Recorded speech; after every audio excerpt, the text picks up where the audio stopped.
छोटे से राज्य का एक ऐसा राजकुमार जिससे सबको थी ब्रह्मांड का सबसे महान योद्धा बनने की उम्मीद।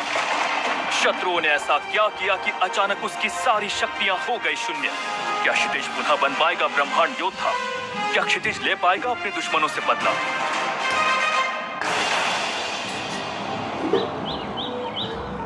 क्षितिज अपनी साधना से बाहर आया। वैसे तो वो और भी देर तक साधना करना चाहता था, लेकिन उसके महल के बाहर, जिसे क्षितिज महल भी कहा जाता था, वहां बहुत शोर हो रहा था।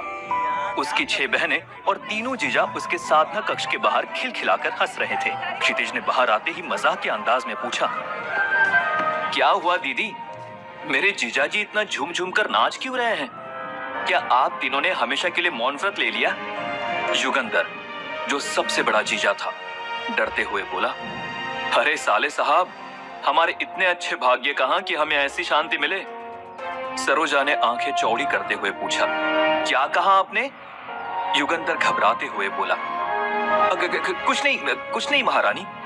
क्षितिज ने हैरान होकर पूछा, लेकिन कोई तो बताए, मेरे महल के सामने इतना शोर क्यों हो रहा है? सरोजा ने कहा, जल्द ही इस महल में शहनाई बजेगी। मतलब मीनाक्षी दीदी की सगाई पक्की हो गई? अब मुझे समझ में आ रहा है। सरोजा दीदी, ये सही बात नहीं है। अब मैं आपसे बात नहीं करूंगा। इतना कहकर क्षितिज नाराज हो गया। लेकिन बात तो सुनो छोटे। अरे साले साहब, अरे भैया सुनो तो। सब चिल्लाते हुए क्षितिज के पीछे दौड़े, जो गुस्से में राजमहल में महाराज नरसिंह के पास चला गया था। पिताजी, ये सही बात नहीं है। बिना बताए सगाई पक्की कर दी और राज्य का राजकुमार होते हुए भी मुझे कुछ नहीं पता। ये तो अन्याय है। अब ये सब सहन से बाहर हो गया है। गुस्से में क्षितिज महाराज नरसिंह के पास जाकर बोला।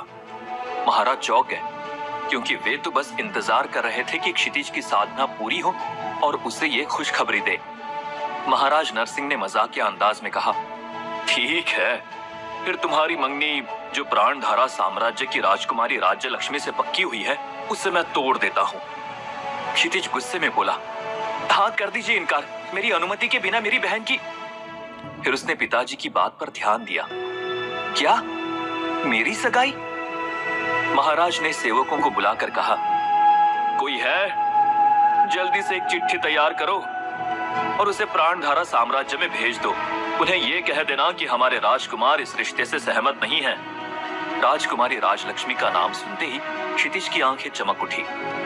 राजकुमारी की खूबसूरती के चर्चे चारों तरफ थे। कोई उसे परी कहता था तो कोई स्वर्ग की अप्सरा। क्षितिज तुरंत महाराज के सामने सिर झुकाकर बोला, नहीं नहीं पिताजी, ऐसी कोई बात नहीं है। मैं तो गलतफहमी का शिकार हो गया था। कृपया मुझे माफ कर दीजिए। सभी बहनें और उनके पति, जो नवांगन राज्य की सीमाओं के विभिन्न राज्यों के राजा या राजकुमार थे, हंस हंसकर पेट पकड़ने लगे।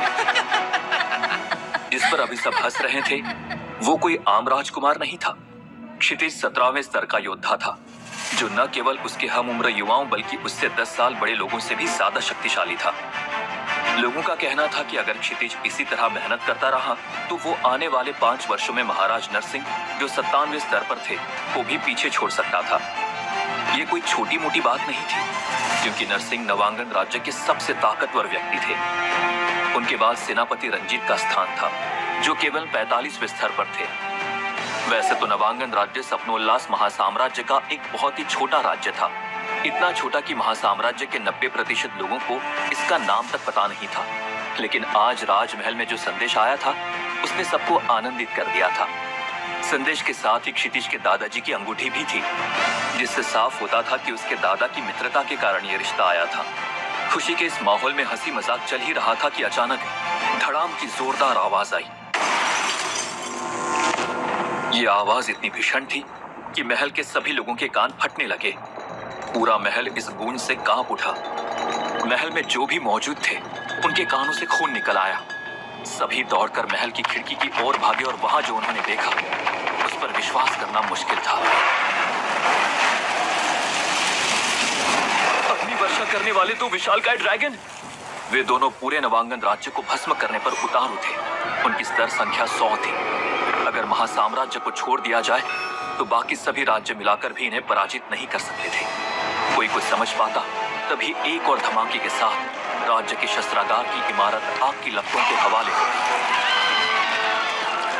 सभी ने उस तरफ देखा जहां से आग का गोला आया था। महाराज ने आदेश दिया, सैनिकों मुकाबला करो। लेकिन वो जानते थे कि उनकी सेना ड्रैगन का मुकाबला नहीं कर सकती। ठीक वैसा ही हुआ। सैनिकों ने तुरंत तोप के गोले ड्रैगन की तरफ दागने शुरू किए, लेकिन ड्रैगन इतनी तेजी से उड़ रहा था कि वो गोले पहुंचने से पहले ही आंखों से ओझल हो गया। तभी सामने से एक दूसरा ड्रैगन आता सभी को दिखाई दिया। वो सीधा महल की तरफ आ रहा था। महाराज ने आदेश दिया, अपनी बहनों को लेकर भागो क्षितिज। लेकिन क्षितिज मैदान छोड़कर जाने वालों में से नहीं था। उसने सामने रखा भाला उठाया और ड्रैगन की तरफ फेंक दिया। फुर्ती से ड्रैगन हटा, लेकिन उसने तुरंत अपने मुंह से एक आग का गोला निकाला जो महल की तरफ पिछले हिस्से पर लगा।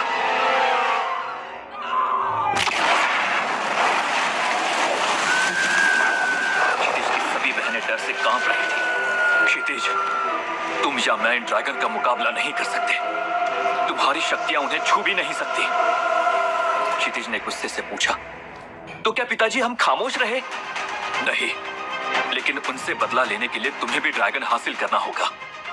अभी तुम अपनी बहनों के साथ यहाँ से सुरक्षित जगह पर चले जाओ। महाराज इतना कह ही पाए थे कि दोनों ड्रैगन दोबारा वापस लौटे और महल पर आग के गोलों की बौछार कर दी। पूरे महल में अफरा तफरी का माहौल हो गया। सभी अपनी जान बचाने के लिए भागने लगे। क्षितिज और महाराज नरसिंह भी एक दीवार के पीछे थे। हमारे दुश्मन ये ड्रैगन नहीं, बल्कि वो है जिसने इन्हें हमला करने का आदेश दिया है। तुम यहाँ से भागकर अपनी जान बचाओ ताकि समय आने पर उन्हें सजा दे सको। इतना कहते ही महाराज ने क्षितिज को एक ओर भागने का इशारा किया। क्षितिज ने असहमति से अपने पिता की आंखों में देखा। नहीं जाऊंगा। क्षितिज, स्थिति को समझो। एक राजा और पिता का कर्तव्य होता है कि अपने परिवार और राज्य के लिए आखिरी दम तक लड़े। जब तक राज्य का एक भी नागरिक इस महल में है, मैं महल छोड़कर नहीं जा सकता। और एक पुत्र और राजकुमार का कर्तव्य है कि वो अपने पिता और राजा का आखिरी सांस तक साथ दे।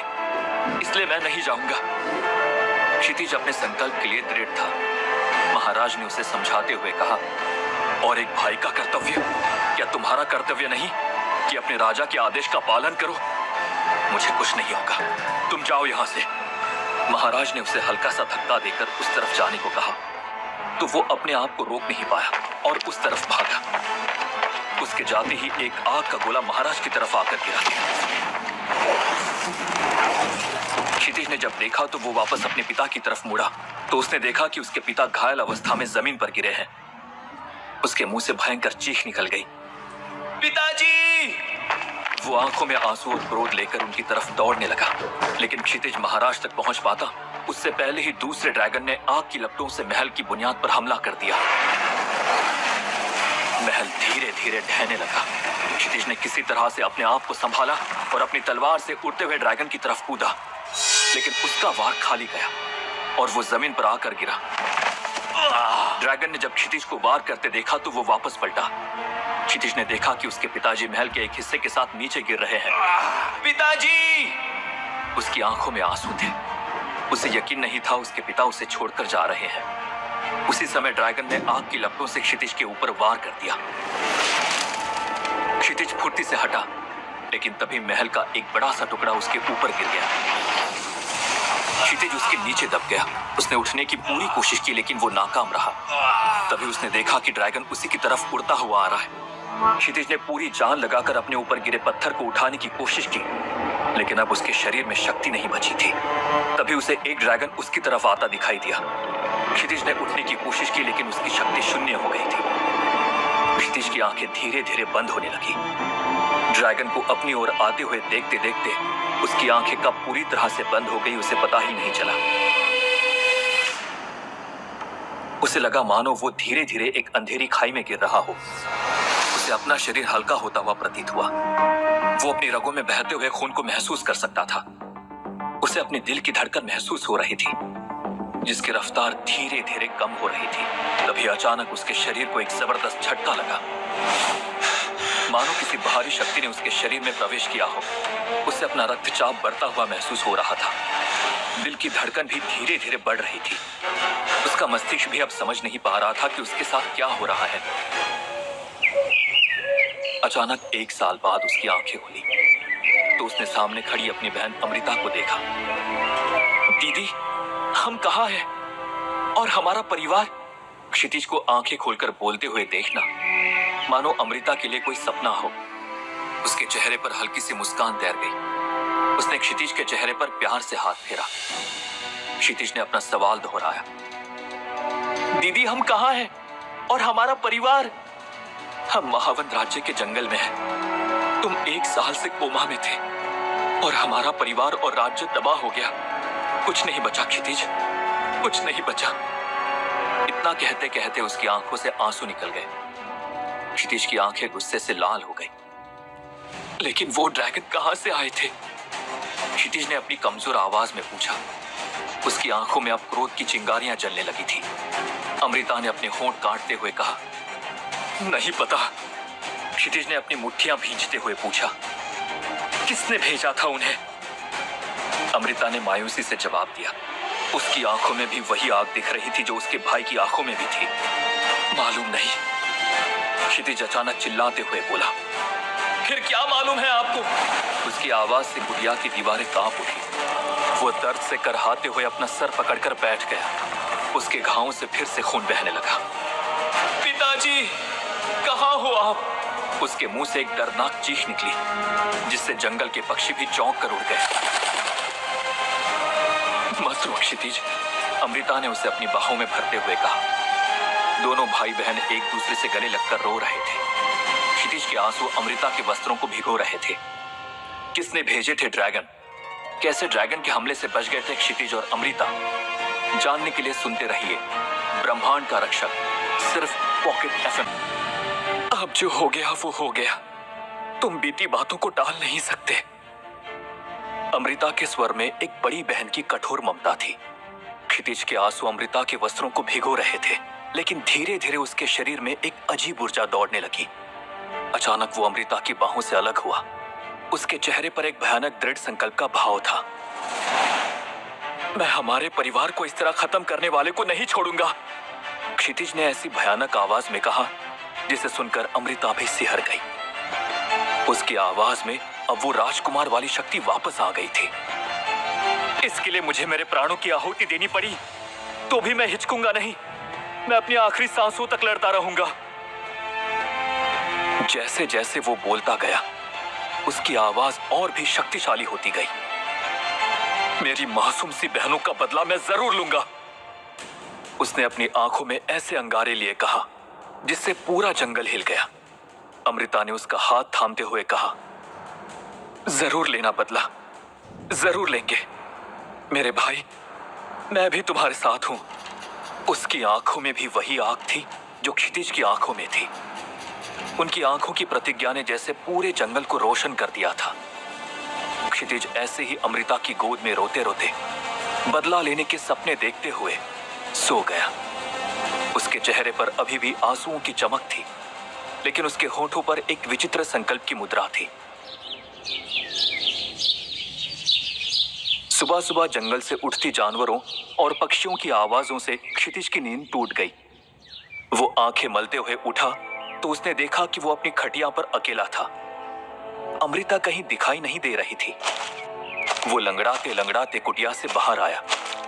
हर कदम पर दर्द की लहर उसके शरीर में दौड़ जाती थी। तभी अमृता उसके लिए अपने हाथों में एक मरा हुआ खरगोश लिए आती दिखाई दी। उसके बाल बिखरे हुए थे, चेहरे पर मिट्टी के धब्बे थे, लेकिन आंखों में वही दृढ़ता थी। लो इसको पकाओ और खा जाओ, क्षितिज के सामने खरगोश को फेंकते हुए अमृता बोली। उसकी आवाज में अब राजसी ठाठ नहीं, जीवित रहने की कठोर वास्तविकता थी। क्षितिज ने हैरानी से कहा, लेकिन दीदी मुझे कहां खाना पकाना आता है? मैंने अभी तक खाना बनाना छोड़ो अपने महल में रसोई घर देखा भी नहीं है। उसकी आवाज में एक राजकुमार की असहायता महसूस हो रही थी, जो अब एक साधारण मनुष्य की तरह जीने के लिए मजबूर था। अमृता ने कठोर स्वर में कहा, देख छोटे, उसकी आंखों में अब एक नए जीवन की शिक्षा थी। अब तुम हमारे नवांगन राज्य के महल में नहीं हो, कि तुम्हें दासियां खाना पकाकर खिलाएंगी। अब तुम्हें सब कुछ खुद के हाथों से करना सीखना होगा। उसकी आवाज में अब कोई रियायत नहीं थी। पिछले 1 साल में मैंने भी सब कुछ ऐसे ही सीखा है, शिकार करना, फल चुनना और अपनी और तुम्हारी चोटों के लिए जड़ी बूटी ढूंढकर इलाज करना।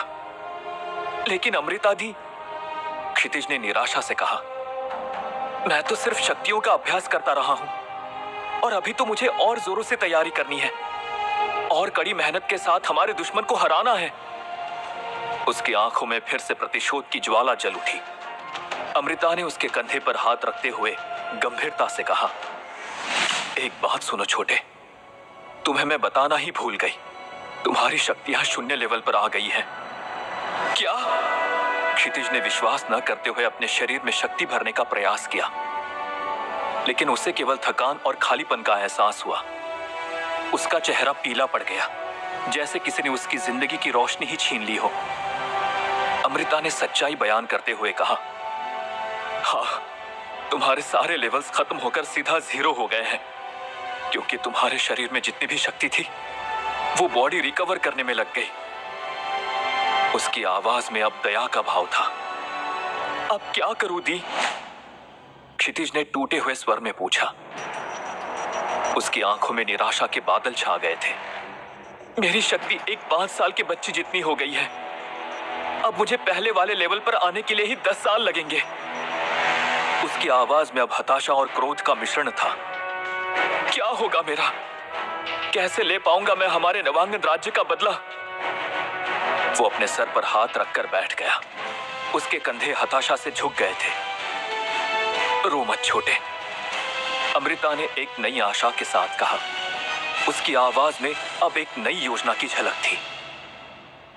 मैं हमारे नवांगन राज्य से 2 साल से बाहर रही हूं, तो मुझे एक बात का पता चला है कि अगर हमें जल्दी शक्तिशाली होना है तो हमें एक शक्तिशाली ड्रैगन का साथ चाहिए। उसकी आंखों में एक अद्भुत चमक थी। दोनों मिलकर ट्रेनिंग करते हो तो तुम्हारी लेवल 2 गुना हो जाती है। क्षितिज गुस्से में बोल पड़ा, ड्रैगन का नाम मत लो दीदी, उन्होंने ही हमारे राज्य को तबाह किया है। मुझे उन पर भरोसा नहीं है। ड्रैगन ना तो किसी के शत्रु होते हैं, ना किसी के दोस्त। वो सिर्फ अपने मालिक का आदेश मानते हैं। अमृता के मुंह से इतना सुनते ही क्षितिज को अपने पिता की बात याद आ गई। हमारे असली दुश्मन ये ड्रैगन नहीं, इन्हें यहां भेजने वाला कोई और है, और उससे बदला लेने के लिए तुम्हें भी ड्रैगन हासिल करना होगा। लेकिन दीदी, मैं ड्रैगन कहां से ढूंढ कर लाऊं? क्षितिज ने आश्चर्य से पूछा। उसकी आंखों में पहली बार आशा की किरण दिखी। यहां से करीब 200 मील पर एक पर्वत है। वहां पर सभी प्रकार के ड्रैगन मिलते हैं और वे तुम्हारे तब तक साथ देते हैं जब तक तुम जिंदा हो। उसकी आवाज में अब एक नई यात्रा का उत्साह था। ये ड्रैगन कितने प्रकार के होते हैं? ड्रैगन के 7 प्रकार होते हैं। अमृता ने गुरु की तरह बताना शुरू किया। पहला, अग्नि ड्रैगन। इस प्रजाति के ड्रैगन आग की शक्ति से युक्त होते हैं और उनके शरीर से आग की बूंदें निकलती हैं। उनकी एक फुंकार से पूरे गांव को राख में बदल सकते हैं। क्षितिज की आंखें चमक उठी। उसे याद आया कि ऐसे ही ड्रैगन ने उसके महल को जलाया था। दूसरा, वायु ड्रैगन। इन ड्रैगन्स का शरीर हवा के तत्वों से युक्त होता है और वे उच्चतम स्थानों में भी उड़ सकते हैं। एक बार में हजारों मील की दूरी तय कर सकते हैं और कभी थकते नहीं। उनकी एक फूंक तूफान लाने के लिए काफी है। इतना कहते कहते अमृता उस खरगोश को उठाकर उसे साफ करने लगी। तीसरा, जल ड्रैगन। इन ड्रैगन्स को जल से जोड़ा जाता है और वे पानी के अंदर भी रह सकते हैं। वे समुद्र की सबसे गहरी खाइयों में भी सांस ले सकते हैं और तूफानी लहरों को भी अपनी पूंछ के एक झटके से शांत कर सकते हैं। क्षितिज हर शब्द को ध्यान से सुन रहा था, मानो वो इस ज्ञान को अपने खून में उतार लेना चाहता हो। अमृता ने आग जलाकर खरगोश को भूनना शुरू कर दिया था। चौथा, पृथ्वी ड्रैगन। इन ड्रैगन्स का शरीर पृथ्वी के तत्वों से समृद्ध होता है और वे पृथ्वी के नीचे चल सकते हैं। वे पहाड़ों को खोदकर गुफाएं बना सकते हैं और जमीन में घुसकर अपने शत्रुओं पर हमला कर सकते हैं। इन्हें खजाने की तलाश में इस्तेमाल किया जा सकता है, क्योंकि वे धरती के गर्भ में छिपे रत्नों को महसूस कर सकते हैं। क्या? धरती के अंदर के रत्नों को कैसे प्राप्त कर लेते हैं? क्षितिज ने आश्चर्यचकित होकर पूछा। इनके शरीर में ऐसी शक्ति होती है जिससे ये धरती के ऊपर उड़ते हुए भी धरती के अंदर के रत्नों से निकलने वाली मैग्नेटिक किरणों को महसूस कर लेते हैं, जिससे उन्हें उनके छुपे होने का पता चल जाता है। अमृता ने खरगोश को पकाते हुए बताया। 5वां सुरक्षा ड्रैगन। ये ड्रैगन अपने शक्तिशाली संरक्षा शक्तियों के लिए प्रसिद्ध हैं और वे अपने आसपास के क्षेत्र को सुरक्षित रखने में सक्षम होते हैं। उनके चारों ओर एक अदृश्य दीवार होती है जिससे कोई भी हथियार या जादू उन्हें नुकसान नहीं पहुंचा सकता।